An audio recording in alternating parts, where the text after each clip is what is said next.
आज मैं आपको बताऊंगा कि किसी भी इंसान का मुनासिब वेट कितना होना चाहिए।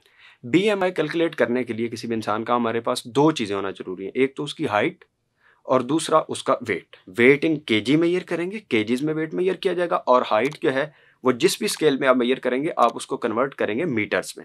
18.5 से कम है अगर तो वो अंडर वेट कैटेगरी में आता है, जो कि रिकमेंडेड नहीं है। दिल की बीमारियां हो सकती हैं, उसके अलावा ब्लड प्रेशर का इशू और शुगर के मसाइल यानी डायबिटीज़ के मसाइल बहुत ज़्यादा कॉमन होते हैं ओवरवेट लोगों में।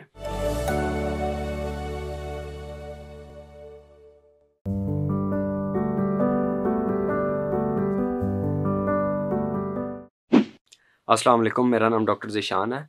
आज मैं आपको बताऊंगा कि किसी भी इंसान का मुनासिब वेट कितना होना चाहिए। हम में से हर इंसान इस हवाले से कीन होता है कि उसका वो कहीं बहुत ज़्यादा कमज़ोर तो नहीं है, कहीं उसका वेट बहुत ज़्यादा तो नहीं है। ज़ाहिर है इंसान की पर्सनैलिटी पर जहाँ उसकी कद का, उसकी कामत का असर होता है, इसके साथ साथ उसके वेट का भी उस पर बहुत ज़्यादा असर होता है। सो वेट को जज करने के लिए बहुत सारे पैरामीटर्स हैं और उसमें बहुत सारी चीज़ों को देखा जाता है, लेकिन जो उन पैरामीटर्स में से हम एक पैरामीटर की बात करेंगे जो कि बॉडी मास इंडेक्स यानी बीएमआई है।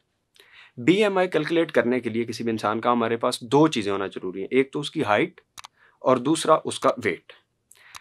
वेट मशीन से मेजर होगा, हाइट उसका मेजरिंग स्केल से मेजर होगी। इसके लिए ये वेट मशीन्स आजकल मुख्तलिफ मेडिकल सेंटर्स में, फार्मेसीज पे इवन अवेलेबल होती हैं। अगर दोनों प्रॉपरली वर्किंग है तो वहाँ से आप अपना वेट इन केजी मेजर करेंगे, केजीज में वेट मेजर किया जाएगा, और हाइट जो है वो जिस भी स्केल में आप मेजर करेंगे आप उसको कन्वर्ट करेंगे मीटर्स में। से अगर किसी की हाइट 5 फीट 10 इंचज़ है तो उसको मीटर में कन्वर्ट करेंगे तो वो बनेगी 1.77 metres.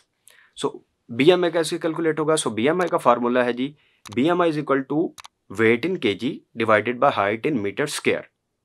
Height in metre square, not metres. आपने जो भी हाइट मीटर में कैलकुलेट करनी है उसको उसका स्क्वायर लेंगे तो उसको फिर डिवाइड करेंगे वेट इन केजी के साथ, तो उसके साथ आपका बीएमआई की रीडिंग आ जाएगी। अब बीएमआई आपका नॉर्मल है या नहीं उसकी मैं आपको रीडिंग्स बता देता हूँ। 18.5 से कम है अगर तो वो अंडर वेट कैटेगरी में आता है, जो कि रिकमेंडेड नहीं है। 18.5 से 24.9 ये एक आइडियल रेंज है। किसी भी इंसान को कोशिश करनी चाहिए कि वो इसी रेंज के अंदर रहें। 25 से 29.9 ये ओवरवेट कैटेगरी है। 30 से 34.9 ओबेसिटी ग्रेड 1, 35 से 39.9 obesity grade 2 and 40 and above is obesity grade 3। अब जहाँ अंडरवेट होना एक परेशानी का सबब बनता है, इसी तरह ओवरवेट होना भी परेशानी का बायस बनता है। ज़्यादा वज़न होने की वजह से हार्ट की बीमारियां, मतलब दिल की बीमारियां हो सकती हैं। उसके अलावा ब्लड प्रेशर का इशू और शुगर के मसाइल यानी डायबिटीज़ के मसाइल बहुत ज़्यादा कॉमन होते हैं ओवरवेट लोगों में।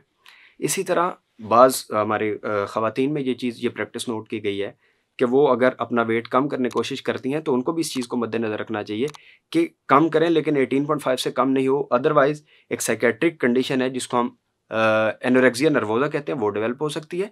एंड सेकेंडली जो एथलेटिक फीमेल्स हैं उनका बीएमआई बाज़ औक़ात 18.5 से भी कम होने लगता है, तो उस केसेस में उनके जो पिट्यूटरी ग्लैंड जो नॉर्मल हार्मोन्स को कंट्रोल कर रहा होता है उसका सप्रेशन हो जाता है, और वो भी बहुत सारे मसाइल की वजह बन सकता है। सो ये था हमारा आज का टॉपिक, जिससे हमें ये सीखने को मिला कि जहाँ पर अंडरवेट होने से हमने बचना है वहीं पे ओवरवेट होने से बचना है, और अगर ओवरवेट होने से बचना है तो अंडरवेट होने से बचना है, और एक ideal optimum range of weight को मेंटेन करना है ताकि आप एक हेल्दी लाइफस्टाइल इंजॉय कर सकें। ये था हमारा आज का टॉपिक। मज़ीद किसी भी मालूमात के लिए आप तिब्बी के प्लेटफॉर्म से हमारे साथ रब्ता कर सकते हैं। बहुत शुक्रिया।